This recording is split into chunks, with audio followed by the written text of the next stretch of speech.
Intel Arc A370M graphics card tested in various graphics rendering scenarios.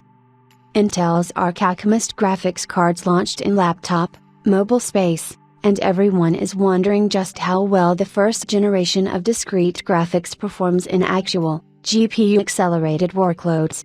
A370M Technologies, a software company located in San Diego, has managed to get a hold of a laptop featuring an Intel Arc A370M mobile graphics card and benchmark it against other competing solutions. Instead of using Vulkan API, the team decided to use D3D12 API for tests, as the Vulkan usually produces lower results on the new 12th generation graphics. With the 30.0.101.1736 driver version, this GPU was mainly tested in the standard GPU working environment like triangles and batches. Mesh lid size is set to 69/169, and the job is as big as 262K meshlets.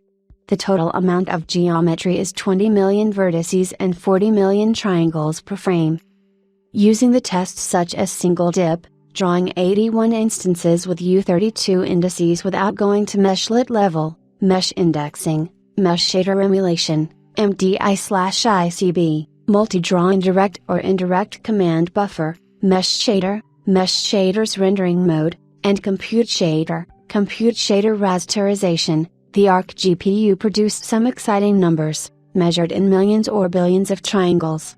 Below, you can see the results of these tests. Next, we have a ray tracing test with compute shader, CS, and hardware, API, rendering models.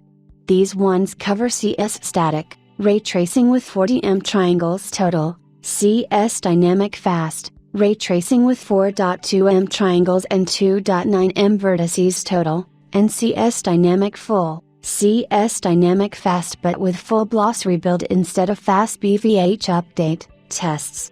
The API ones include API static, API dynamic fast, and API dynamic full, using API provided ray tracing techniques. The timings shown below represent BLOS update, scene tracing times. The team also tested how much memory the GPU needs for BLOS and scratch buffers, as shown below. Overall, the Intel Arc GPU performance is not excellent due to the poor state of the driver. A370M's Gravity Mark benchmark crashes on D3D12 API, meaning that Intel has much work to do to improve the performance. Numbers for Arc A370M are easily scaled to its bigger brother, the A370M, as the giant silicon has 4 times the compute power, so rough estimations could be placed.